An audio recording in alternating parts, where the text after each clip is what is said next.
All right, Ari, I think we're live. Nice. Welcome, everyone, to our next juicing level up with Goodnature. Today, Chef Ari and I have some notes prepared to talk about how to achieve maximum hourly output with your Goodnature juicer.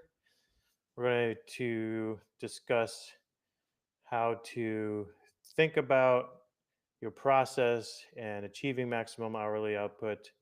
And then Ari has some specific tips and tricks to help you improve your production rate. We're going to give everyone a few minutes to join. Um, Figure while we do that, we can just talk about some stuff that's been going on at Good Nature. So, Ari, I know you just got back from a consulting trip. I think you visited two clients, right? Yeah. Yeah. It was awesome. Did I do a lot of in-person training, especially lately. And it just kind of worked out where I had two clients kind of next state over. So did a trip down to throughout Alabama, New Orleans, went to Mobile, New Orleans, and like Gulfport, Mississippi. Okay. So all around that area. But it was an amazing trip. It was you learn a lot, you know. So So, talk a little bit about these training trips you do. Like, what does the process look like when you get there? yeah, so I'd say it's kind of split. Like half of them I'm out there training and kind of getting ready to actually open operation. Kind of like a couple days before, setting everything up with them, training them, the owners, the staff, getting everything set to open the doors. And the other half of the trips are kind of, you know, bringing someone in to look at their process and kind of streamline and tips and tricks and kind of make it extremely efficient, adding on new menu items and stuff. But this trip was really inspiring too. Like I did a place called Pontilli. Well, it's going to open soon. It's called Pontilli Juice and Smoothie, and it's right next to Pontilli Coffee, and it's run by a pastor. His name's Melvin Jones, and he operates it's called the Bethel Church down there. It's it was awesome. They have basically a compound, an entire church campus, and then across the street they buy up a lot of the businesses and kind of develop that whole neighborhood. So they have a coffee shop, they have a burger stand, they have a car wash, and their big focus is really giving people a second opportunity, in life. A lot of times, a lot of their employees have been, faced with kind of challenges and stuff in their life and looked over by a lot of employers. And this place is really welcoming to them. They got a female group, they got a male group, kind of take them in. They have a whole retreat actually in Gulfport. I wasn't able to see it, but it was inspiring. Like extremely hard working employees. Hmm. Like I would hire any one of those employees in a second. I just knew right away when you go in, they all have notepads. They're all like writing stuff down, taking initiative. It was amazing. That's awesome. Yeah. Yeah, I think you said he works with people that were incarcerated, right? And then, Yeah, everything. oh, Uh, everything. Past drug addictions from prison, all that. It's awesome. Man, it's so cool. You got to love the Yeah. juice industry. Yeah. Some really cool entrepreneurs out there. Yeah. Anyone in the area. I mean, the coffee shop's open. The juice bar's connected to it. They got a great patio out there, so definitely swing by. They got juice out of the coffee shop now, and then that juice and smoothie bar should be opening in a couple weeks. So Very cool. I just got back from a trip to Lake Tahoe. I met up with a friend of mine. His name is Eric Ethans. He's the co-founder of Suja, who awesome. is you know, the most successful cold pressed juice brand in the whole world. They're in like 20,000 stores. And I took my camera. We shot some content. We made juice together and talked about starting his business and getting investors and getting into Whole Foods. And Then we went out in the backcountry and did some snowmobiling and snowboarding, and I got some footage of that. That's So I'm awesome. just editing a cool little 20-minute video now about the experience, which I'll be publishing soon, which I'm really excited to get out there. I, I'm really passionate about making videos and making content, and this one really was a lot of fun because I got to sort of weave in my interests of, snowboarding and stuff. And he's got a really cool place out in the backcountry out there where you can only get to it with like snowmobiles, or like he has this suburban that has a big tracks on it, like Oh, almost like bulldozer tracks. yeah. So it's only accessible, um, with a special kind of vehicle. But he's got a really Mhm. nice place out there. The whole place runs on solar. He's got these big solar panels, these big batteries, and all the water comes right off the mountain. He's completely off grid. He's not in any electrical um, or any like sewer system out there. It's all off grid, which is really cool. It's beautiful up there. Yeah. Um, all right. So, how is everyone doing? Where is everybody from? If you can drop a something in the chat. Why Blue Matters is saying the hummingbird is the truth. Thank you. Nice. Yeah. Ari just finally got his behind Yeah. him there. I got it Sorry, right. everyone waiting. Even Ari had to wait. He just got his. So I'm sorry people have had to wait so long, but we have shipped a ton of them now, and we continue Yeah. to ship. Got lots of very very positive reviews coming in. I was texting with Caitlin Soto from Florist Juice Co. yesterday, Mhm. and she was just like, "It is so perfect." Yeah. It's just so happy to hear people that really are into juicers and have had lots of juicers really love it. The people that have had everything from Norwalks to Kuvings to Nama to Goodnature, they just really Yeah. appreciate it. So the feedback has been really great. That's awesome. Yeah. Um, yeah. So the chat is open.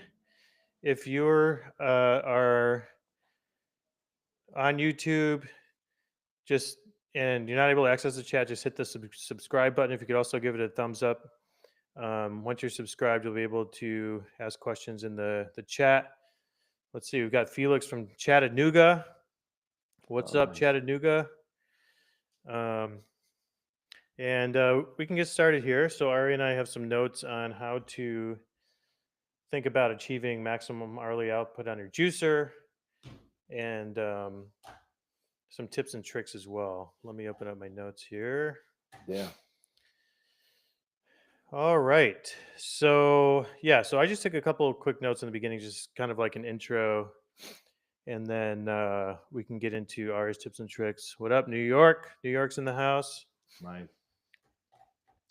So when you think about hourly production, like achieving the maximum bottles of juice per hour. Oh, what's up, Steven? My buddy Steven from Cary, North Carolina. Nice. Um, who, by the way, has been making some great content. If you guys aren't following the Refreshery on YouTube, you should really do that. He's been making some great videos with his wife and their whole journey with starting the juice business. Highly suggest you guys give them a follow. Oh, we I'll got be one out. from Buffalo. Go Veggies from Buffalo. What's up, Buffalo? My hometown. Nice. I might be in Cary next maybe this weekend. I'll try to swing by. Oh, really? Cool. Yeah, I'll try to And I know they just had shoot their your grand message too. opening. Were you able to go down for that, Ari? Or no? No, so I thought it was a grand opening, but that's in the summer. Oh, okay. They just did a kind of cool testing out of their house, right? And I was like a party. That's right. It try was like a some. party. Yeah, Yeah, I cool. wasn't Very able to cool. make it. I had to Got from travel. Denver. I was just in Colorado a couple of weeks ago at Vail. I got my 4-year-old daughter on skis for the first time. What's up, Colorado? Got somebody from Florida. Jana from Tampa, Florida. Frisco, Texas. What's up, Texas? My home state. Okay. So like when you look at the juicer and it says, oh, you can do 60 bottles an hour, or the X1, up to 200 bottles an hour in 12-ounce bottles. You really need to look at it as like the machine itself is one process of the entire juice making process, right? So if everything's prepped and you have all your processes in place, and you're just looking at how many pounds per hour can I process through this juicer, that's how we come up with the maximum amount. So if you're one person working by yourself making juice and you're including prep time and bottling time and cleaning time, you're not going to achieve that maximum hourly rate because that is just the rating for the machine itself. Um, and it also depends on the recipes and the process, right? So the maximum is like if you're using juicy ingredients like apples and cucumbers, that's where we get the maximum rating from. But it's just like your miles per gallon on a car. Like if you're driving at a constant rate on a flat road, you can hit that miles per gallon. But if you're going up and down hills or you have extra weight in the car, there's lots of things that can affect that. So like your recipes can vary widely on the yield you can achieve. Like cucumbers being all the way on the juicy end, leafy greens all the way on the not so juicy end. So if your recipe has a lot of leafy greens in it, that's going to bring down your yield percentage a bit, right? So instead Mhm. of getting 75% yield, and the way we calculate yield is we weigh the produce and then we weigh the juice that comes out of it. um, some items you can get a much higher yield than others. So if your recipe has a lot of leafy greens, you're not hitting that hourly rate that you're trying to achieve. That might be something you want to look at and maybe adjust the ingredients a little bit, maybe bring down the leafy greens a little bit, increase the apples or whatever else is in the recipes. And we're going to talk more about that in a bit here. Yeah, I always it you got to put the bottles per hour, but it's like how realistic in a juice operation do you have someone just standing on the machine, put it in produce? There's so many different distractions. Hmm. So the juicing's almost a quick part. It's everything before and after it is what takes the time. So that's why the processes are so important, and setting up looking at the operation consistently and never stop. That's so important.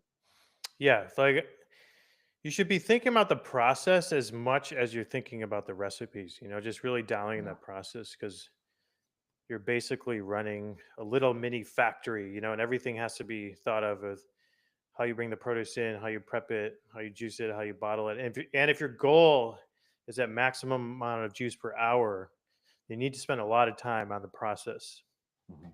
I've experienced that firsthand with in restaurants. Like you go to a fine dining restaurant, they could have 20 employees and do 40, 50 covers or people a night. And then you can go to other places where they have the same amount of employees and do 1,000 Hmm. people a night. And it's really about you can really understand the process. When I was thrown into a production kitchen where you're doing extreme large volumes, if your production is not precise, you have the right equipment and the right steps, something as small as cutting tomatoes could add hours to your day. So Right. it's like fine tuning everything, and everything will really add up at the end and save you so much time. Yeah, I have friends that own a restaurant out here that's attached to a poker room, and they have constant discussions about the menu because there's such a high volume of items because they have the full restaurant that seats maybe 150, 200 people or something, and then they also have the poker room, which can have a few hundred people at a time in it. So it's like the fact that they have to be able to deliver both to the full service restaurant and the poker room changes their menu a lot, because they have to be able to get through a certain amount of covers and think about it from a process standpoint, not just the types of food that people want. Yeah. Yeah, so my last note here. So, in general, just as a rule of thumb, you should be getting 10 ounces of juice per pound or more from your recipes, is totally feasible on Good Nature equipment.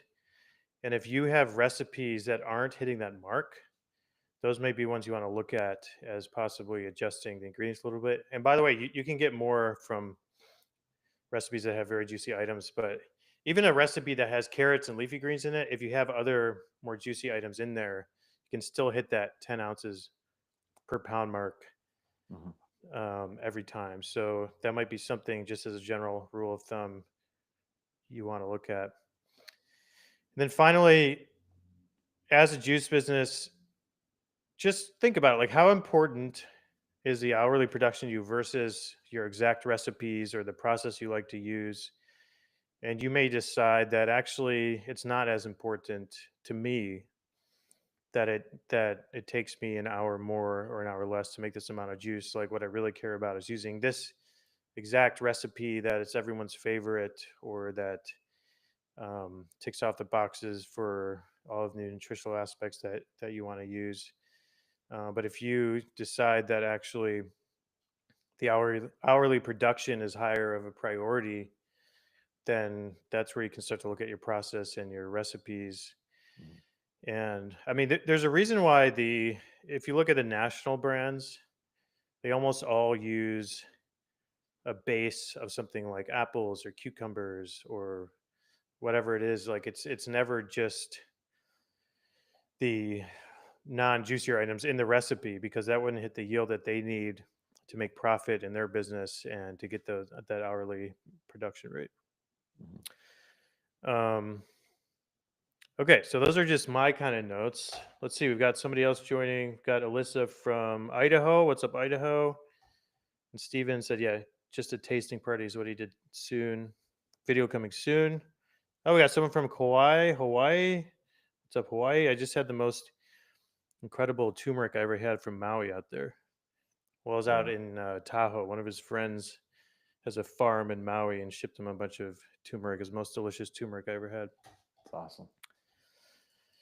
Um, okay, so Ari, we can get into your notes here, and Mhm. everybody in chat, feel free to ask questions as we go along here, or if you disagree with something we say, don't be shy. We welcome the conversation. So Ari, do you want to get into your list here? Yeah, definitely. So, like I kind of mentioned before, it's this is the ideal process that I'm going to walk you through. And every operation is different. It's important to know why these steps that I'm about to go over, the reason behind it, and try to implement as many as possible. It's not going to work out for every operation. Sometimes they have commissary kitchens where they can't kind of lay out produce and weigh it. They don't have space, refrigeration space, or anything like that. I'm going to go through the ideal situation and the reason why.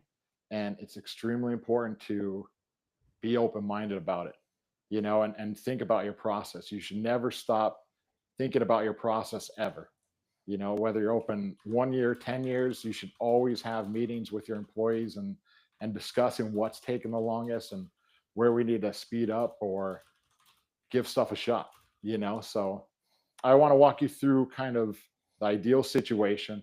And what that starts with is weighing and washing the produce a night before you actually juice. And that is extremely important for many, many reasons.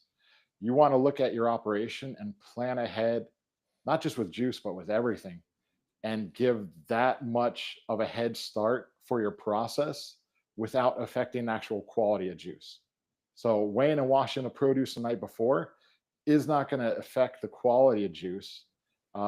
So, it's very important. Weigh and wash the produce the night before. This should almost be 3 days ahead when you actually juice. So, say you go back 2 days or 3 days, you want the manager to be able to look at the inventory, know what they're actually producing from 2 days from now, place that order. The next day, you have all your produce on hand. You want to go ahead and have your bus tubs or large containers that can fit all your produce for each recipe in one container. You want to weigh all your produce at once. It's very important. Don't weigh, wash, weigh, wash, weigh, wash. You want to weigh everything at once. And I feel it's really important to not don't worry about wearing gloves. That's kind of the reason why I like to weigh everything first rather than weigh and wash, is because you got to put gloves on as soon as you wash that produce. So I like to get bus tubs, lay it all out, spread out. I like to do this. Typically, juice bars are a little bit slower in the afternoon. So you get more space and you might have more labor available to you then. So just get a scale, put the bus tub on, put everything in, go ahead and move it to the side, move to the next recipe. Once everything's weighed out, that's where you go ahead and take that over to the produce wash, whether you just run it with cold water or an antimicrobial wash or any other further process than that, and then go through that entire process of washing all the containers and then putting them in a cooler for the next day. That helps out. That's the number one time saving trick because it your produce is cold when you juice it, and if you're using a cold press, you're putting the produce in, it's the juice is going to come out cold. A lot of times you could even skip that cooling down step because the juice will be below 41 degrees. You can go directly into bottling. It gives you a little bit of time to be able to secure produce if you're short on certain items. Say you're short mint, you have a day and a half Mm. basically to go and get that product in before you actually have to juice it. And it also helps with shelf life, not only because it's cold, but that person, the juicer, they're going to be juiced in the morning. They can go right in, go right into throwing that produce right in the juicer and making that juice.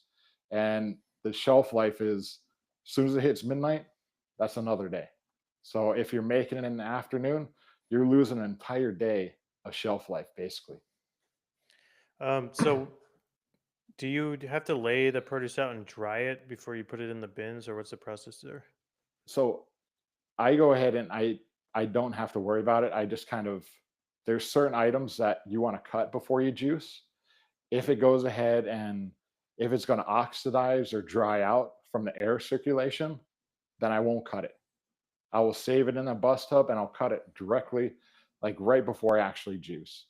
But the majority of stuff works great because you have it laid out and the bus tub in the cooler, that circulating air will actually air dry it and remove a Hmm. lot of the water that might be in that bin.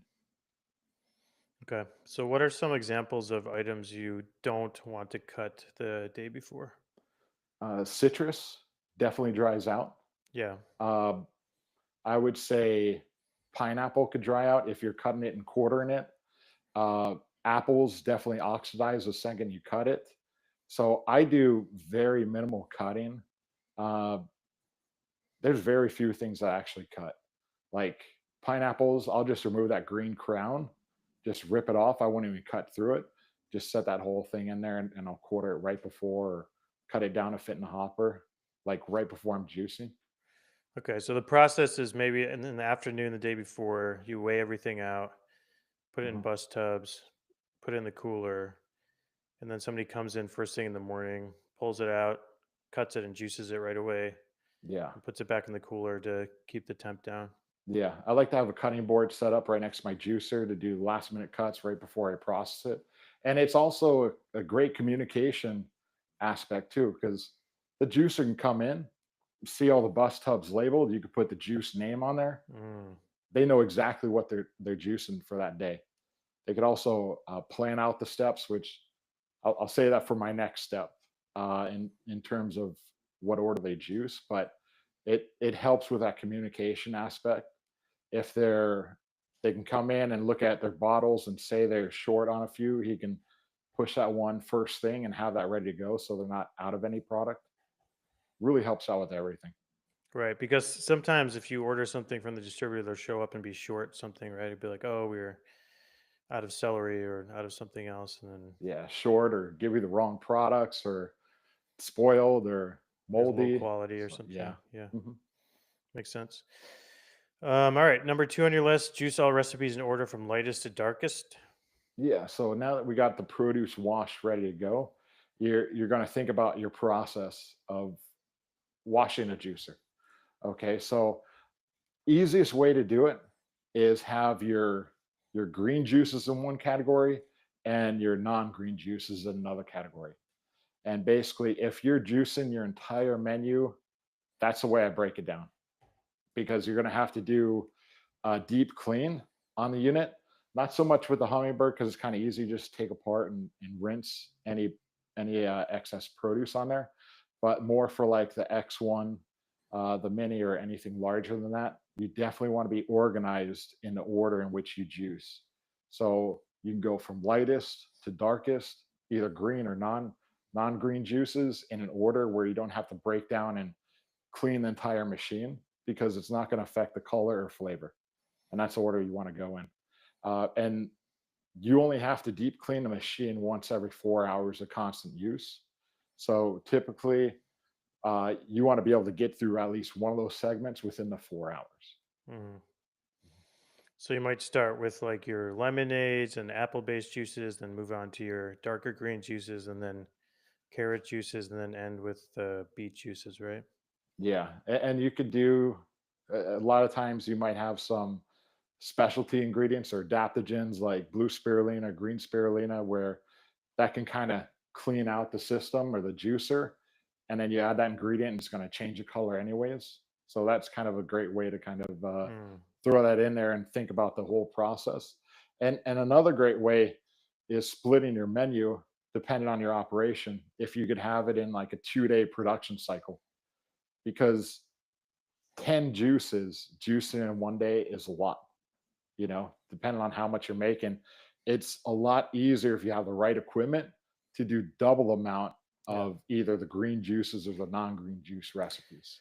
Yeah, I've seen some businesses do, okay, Mondays are green juice day, Tuesday is our beet juice and carrot juice day, Wednesday is our nut milk day, because you're going to get that shelf life out of those recipes where you don't have to juice every day and fill the whole fridge.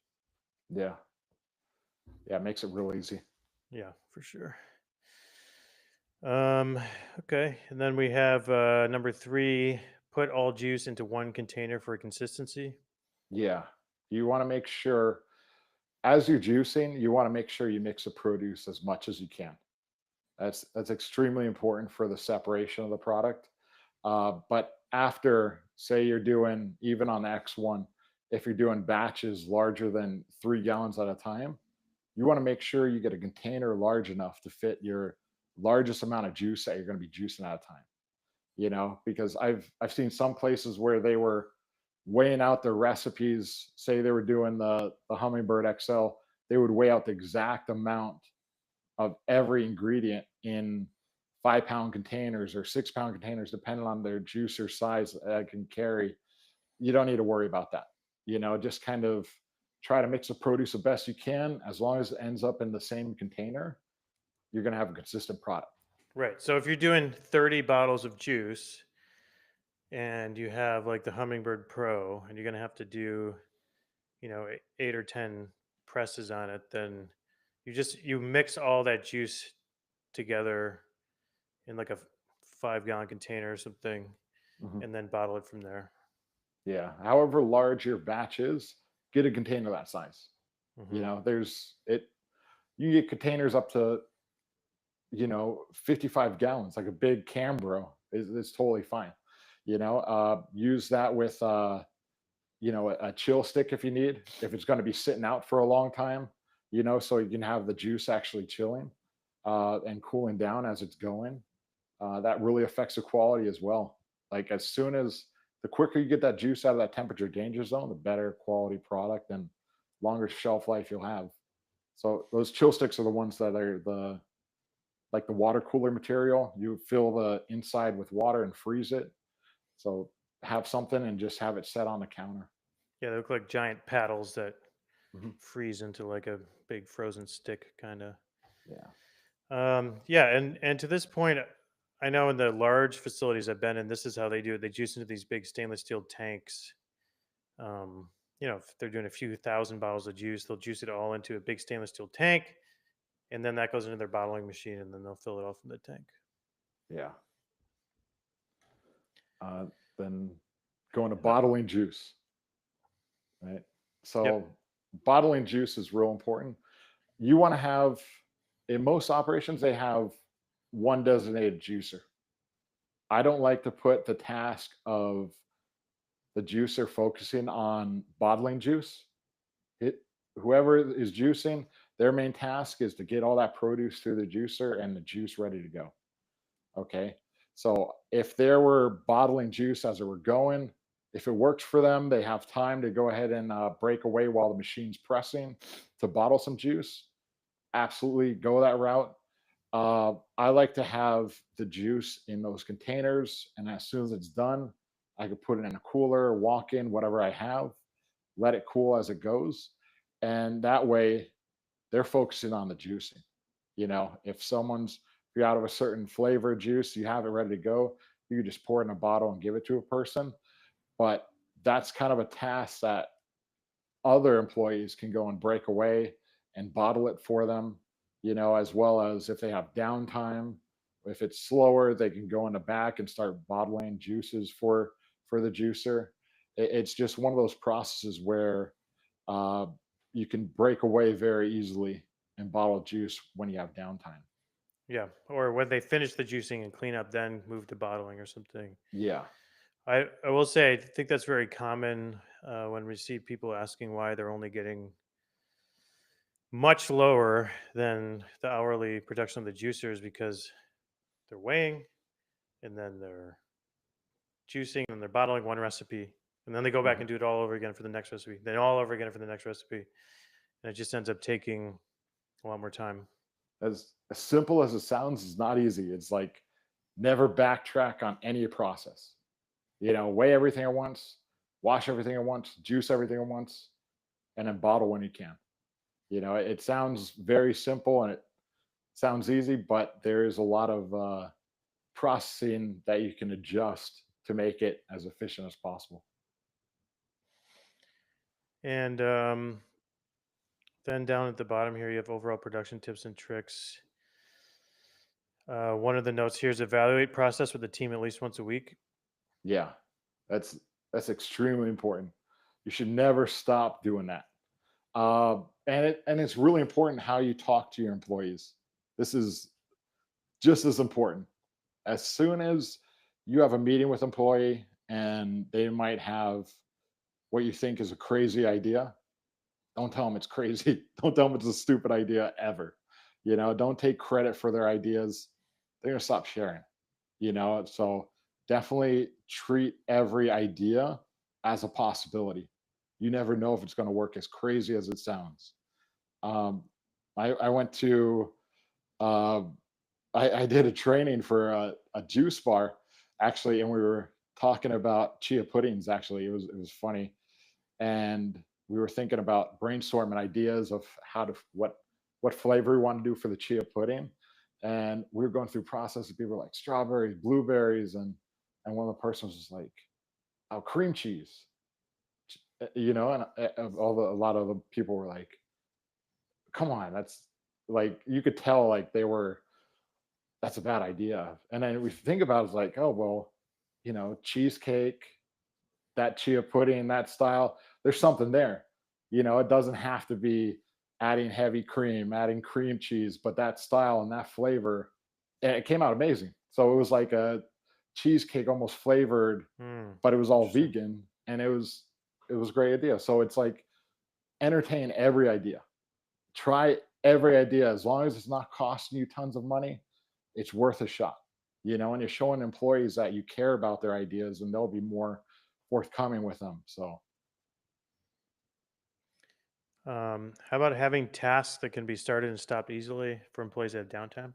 yeah, so that's very important. Like the bottling of the juice, that's the kind of a task where it could be passed on to an employee that might not have something to do, where everything's cleaned, there's not a lot of business right now. Instead of them standing around, have them bottle juice. Or a great one that a lot of operations do is put the labels on the bottles, get that ready for the next day. And the beauty of being able to be that far ahead, you actually know what stickers or you need to put on your bottles and have that ready to go. So an employee that doesn't have anything to do that afternoon, you can give them the next day's orders and the orders after that, and they could actually put the labels on the bottles for however many juice blends they have, get that ready to go. It's always try to think of tasks that can be started and stopped and not affect the quality of juice or perishable product that you can have on standby so that someone can actually always be doing something. How about people that do a bottle return program and have to sanitize incoming glass bottles? How do you work that into the process? Yeah. So if I was going to do a bottle return policy, I'd make sure it works for my operation. So you would need to have glass bottles. Definitely don't recycle or reuse plastic bottles. So I would think about the process, how long that takes me to actually clean those bottles. If I got a bunch of them, I would look at investing into a dishwasher, a high temp dishwasher. Maybe you can go through like Ecolab or another sanitation company where you can lease out a dishwasher, because those things will pay for themselves if you're doing a certain amount. So that is a great job to be able to have employees break away and clean those bottles, have them stored in the back somewhere, and then just kind of run through those during the downtime. So And you have a note here, don't be too proud to ask for someone to look at your process. yeah, it's there's so many ways to be able to make juice, and there's so many challenges, there's so many opportunities for every operation. Even juice bar franchises that have opened 30 plus locations, every location has those opportunities and challenges. Bring people in, talk to other juice bar owners, look at what's taken you the longest, seeing how people overcome that. We've all gone through like the same situations over and over. I I learn so much from doing these in-person trainings, just as much as I'm teaching them. Just because they have different ideas, they have different challenges, and we kind of brainstorm different ways. I would honestly say our that in-person consulting service that we offer is by far the most valuable service we can offer, because you're bringing in. I come into the operation and I work with the staff, and I have ideas from what has worked in other operations, and it's about just bringing a list of all these different ways of doing the process. And it seems overwhelming a lot of times, where there's juice bar owners where they're just so in the weeds, or thinking about so stuck in making the process.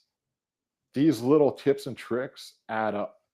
Like if you could save 5 minutes on something, that adds up, and being able to have processes in place to be able to empower employees to be able to take over certain steps and look at the ordering and everything. There's so much that could be done. A great topic to always have with your employees is, just write down what's taking them the longest during the juicing process or any part of the process of running an operation, and then just brainstorm ideas to be able to kind of shave off a couple minutes, because those add up over time. So Yeah, I've been in juicing operations that use the X1 and press over 1,000 16-ounce bottles a day on it.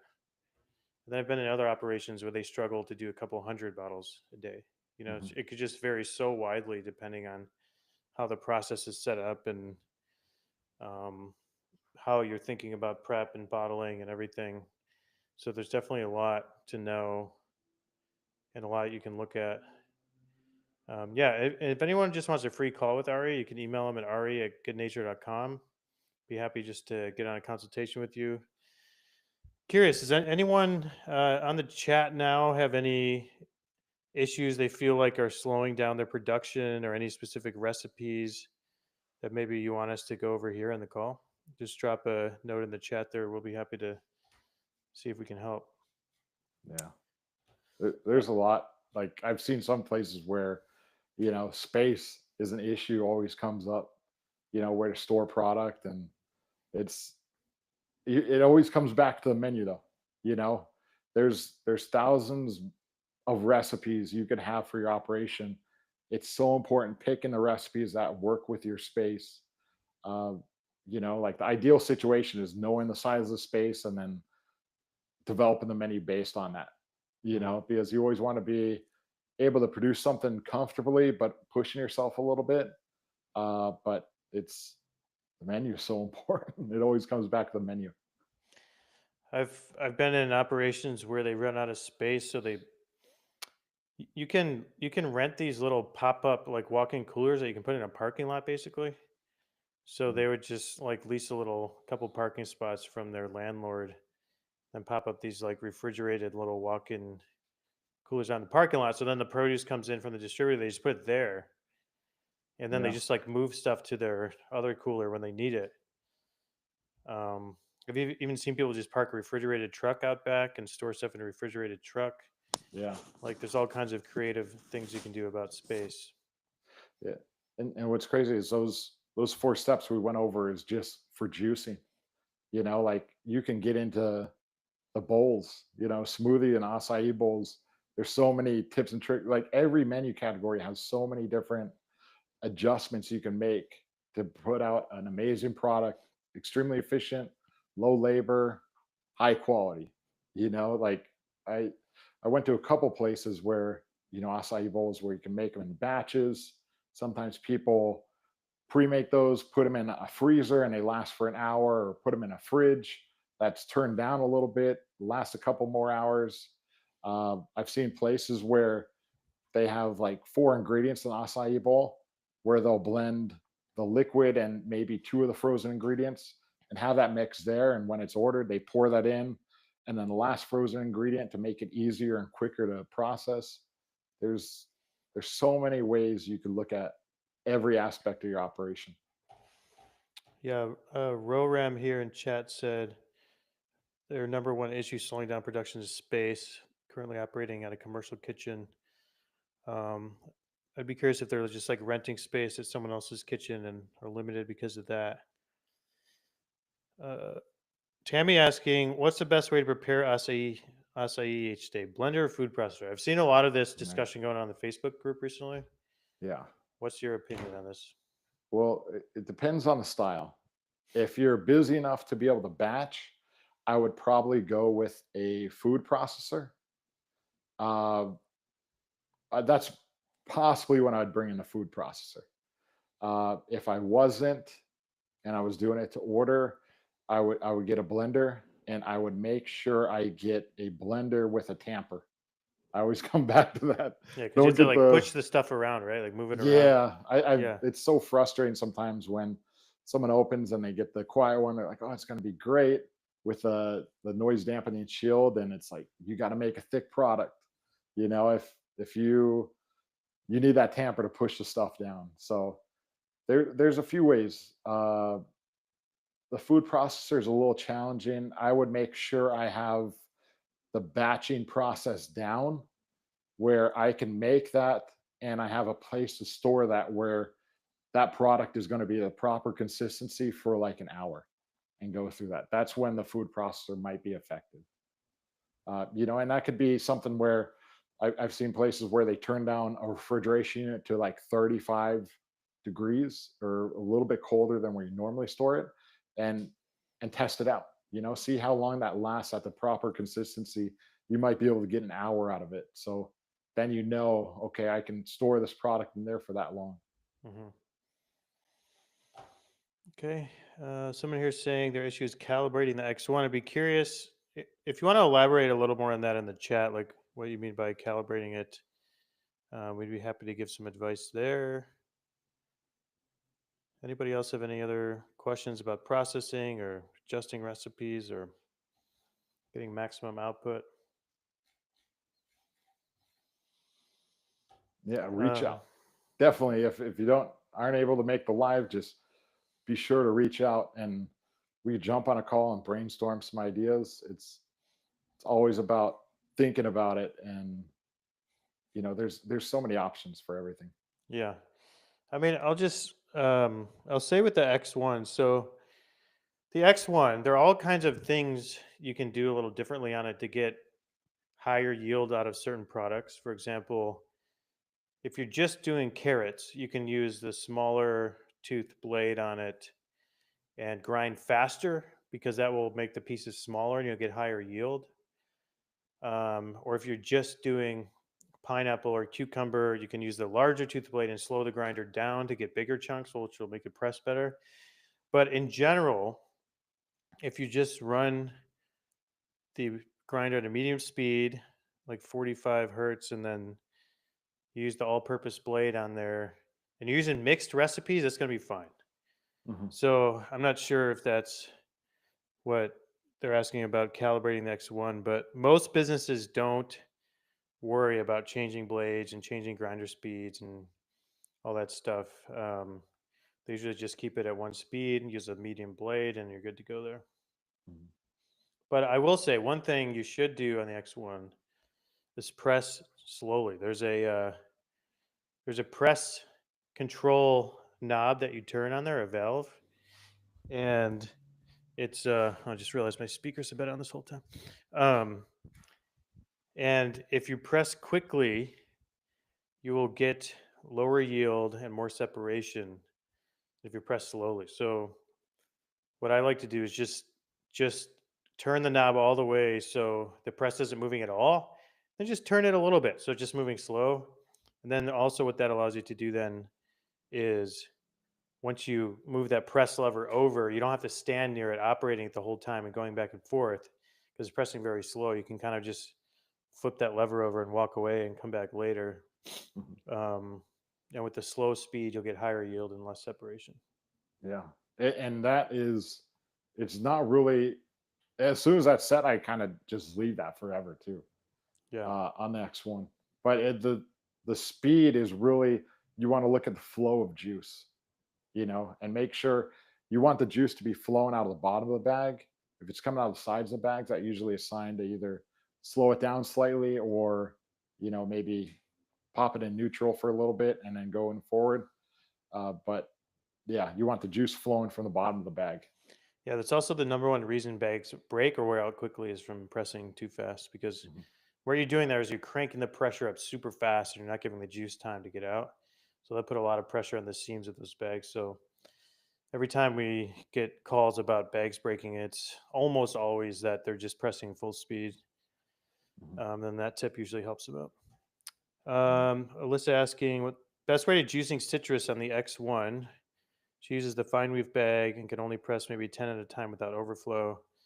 So, I mean, I would say if you're juicing citrus by itself and you're doing a lot of it, I would probably invest in a citrus juicer that are meant for doing citrus. That will speed up your process a bit. But if you're just doing it as part of a mixed recipe, then you just grind it with everything else. Or if you're just doing like a little bit of citrus juice by itself, you can either just like cut the citrus up into quarters and just press it, um, or you can peel it and grind it. But if you're getting overflow that way, you could try just pressing it with the peel on. Any Mhm. feedback on that, Ari? Yeah, exactly that. I mean, quarter Yeah. and put them in a bag, but also, uh, like, you should be looking at your produce. There's so many varieties of lemons, limes, even oranges. There's You want stuff that works for you. Try to get stuff that's thin pith. That white ring. Sometimes you can get really thick pith that you might need to cut it down and grind it and press it. So work with your purveyors, talk with your purveyors, see if you can do like a little sample of all their citrus that they carry and see what works best. Really try to find that thin pith product works great. Um, yeah, and I just lost my train of thought. What was I going to say? Oh yeah, no, I've been surprised sometimes, like because I usually peel my citrus with a knife. Sometimes how thick that pith is. Sometimes when I'm done Mhm. peeling, there's barely any fruit left. You know what I mean? Yeah. And other times, it's just super thin, so it Mhm. can vary a lot. Yeah. We have Mac asking best way to maximize X1 mini production. I'm currently at 40 to 50 16-ounce an hour with produce prepped. That's pretty good. Mhm. I think I think the absolute max you could get on mini is about six.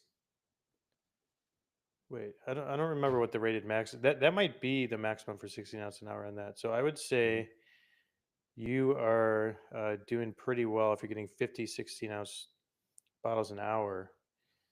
But Um, there's always room for improvement, Yeah, well, he before or said toughest part after. is just squishy recipes that fill about halfway. So that's kind of like what I was talking about is you may want to look at that and change your recipes. Mhm. Like if you're having mushy recipes that you can only fill halfway, you should just consider like, do I care more about the output? And if you do, then why don't you work some more apple in there, or celery or carrots, just something that's going to make it a little more fibrous, and then Mhm. you'll be able to fill the press up all the way. So maybe you use a lot of pineapple in there, maybe reduce some of the pineapple and add apple. The flavor's not going to change very much, and you'll get a much better press out. Mhm. So I think that might be a perfect example of kind of what we covered here with just sort of examining the recipes and maybe making adjustments. Yeah, and maybe even if you're not doing it currently, look at weighing and washing the night before. That might speed up the overall process and not just the juicing process. Well, yeah, he said that's with everything already prepped. Okay. Um, but yeah, I'd say 40 to 50, 16 ounce an hour is pretty good on the X1 Mini. Like, Mhm. I know a lot of juicing operations, depending on the process, will get about half of that. So I think you're doing better than a lot. Mhm. But as Ari said, there's always room for improvement. Mhm. um, cool. So yeah, join us in the Facebook group. Just search Good Nature Commercial Juicing on Facebook. We'll be in there if you guys have any more questions. Reach out to Chef Ari if you want to get on a free 30-minute call just to maybe take a look at your process and your recipes. Um, and of course, he's available for hire. We get nothing but amazing feedback from the people he visits and how helpful it was. Yeah. I mean, yeah, you could reach out and see how much that would be, depending on where you're at. And feel free. Like any client I've done in-person training for, talk to them and see how the process went. It's not like I don't stand around and watch you guys work and then give you suggestions. I'm getting in there with you and making everything happen. Cool. All right. Thank you, everybody, so much. We will send out another email once we plan the next one. We'll do another level up in April. Oh my gosh. Is it really the 25th already of March? Yeah, it's going quick. April's coming right up.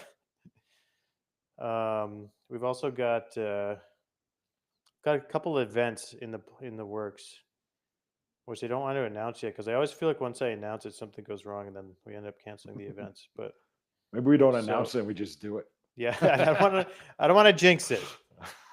But we've got some exciting events coming up. Hopefully, fingers crossed.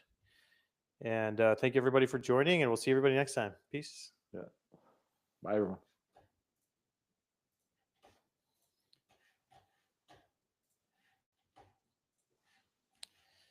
Cool. All right. I'll see you, Charlie. Thanks, Sarah. See you, bud. Bye. Yeah.